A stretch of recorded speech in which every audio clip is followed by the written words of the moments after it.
The Enuma Elish, the Sumerian epic of creation. The first tablet.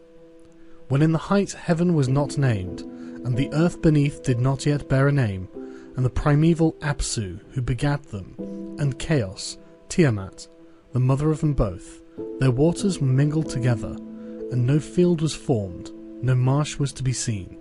When of the gods none had been called into being, and none bore a name, and no destinies were ordained.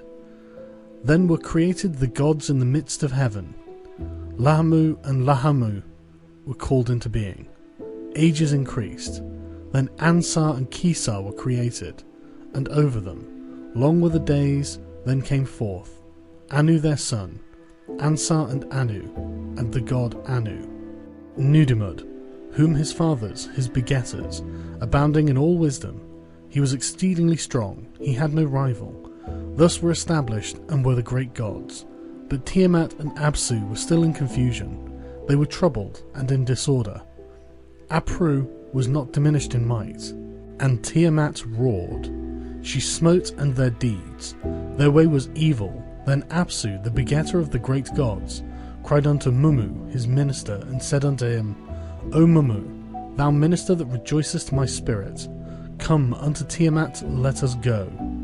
So they went, and before Tiamat they laid down. They consulted on a plan with regard to the gods, their sons. Apsu opened his mouth and spake, and unto Tiamat, the glistening one, he addressed the word, Lacuna, their way Lacuna. By day I cannot rest, by night I cannot lay down in peace, but I will destroy their way, I will Lacuna. Let there be lamentation, and let us lie down again in peace. When Tiamat heard these words, she raged and cried aloud. She, Lacuna, grievously Lacuna. She uttered a curse, and unto Apsu she spake, What then shall we do? Let their way be made difficult, and let us lie down again in peace. Mummu answered, and gave counsel to Apsu, Lacuna, and hostile to the gods was the counsel Mummu gave.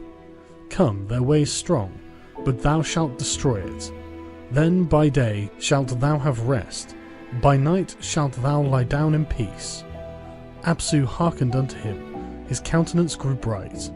Since Mummu planned evil against the gods, his sons, Lacuna, he was afraid, Lacuna. His knees became weak, they gave way beneath him.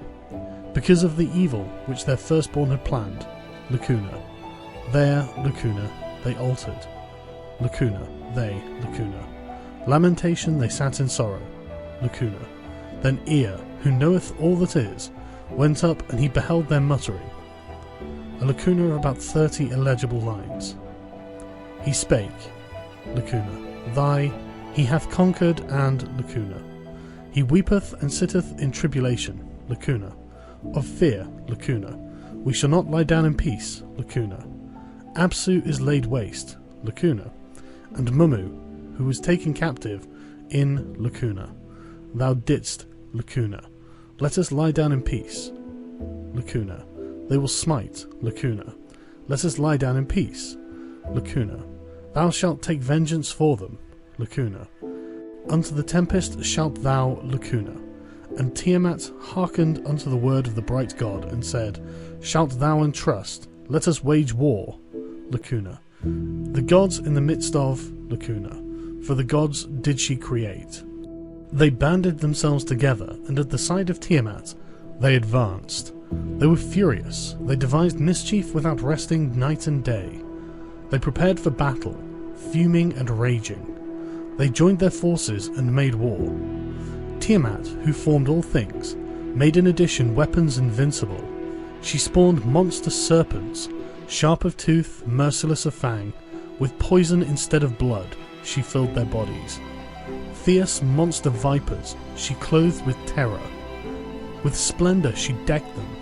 She made them of lofty stature. Whoever beheld them, terror overcame him. Their bodies reared up, and none could withstand their attack.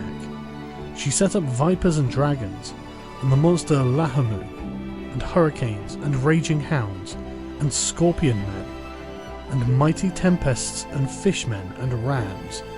They bore cruel weapons without fear of the fight. Her commands were mighty, none could resist them.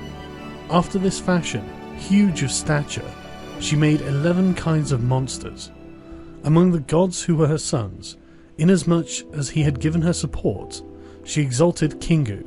In the midst she raised him to power, to march before the forces, to lead the host, to give the battle signal, to advance the attack, to direct the battle, to control the fight.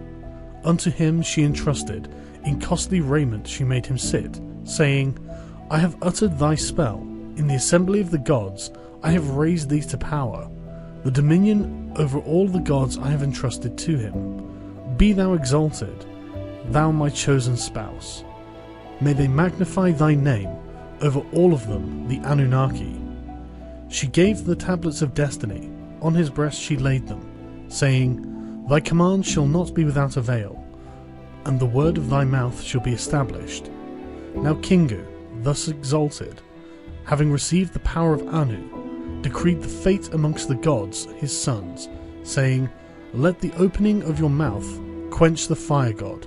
Whoso is exalted in the battle, let him display his might.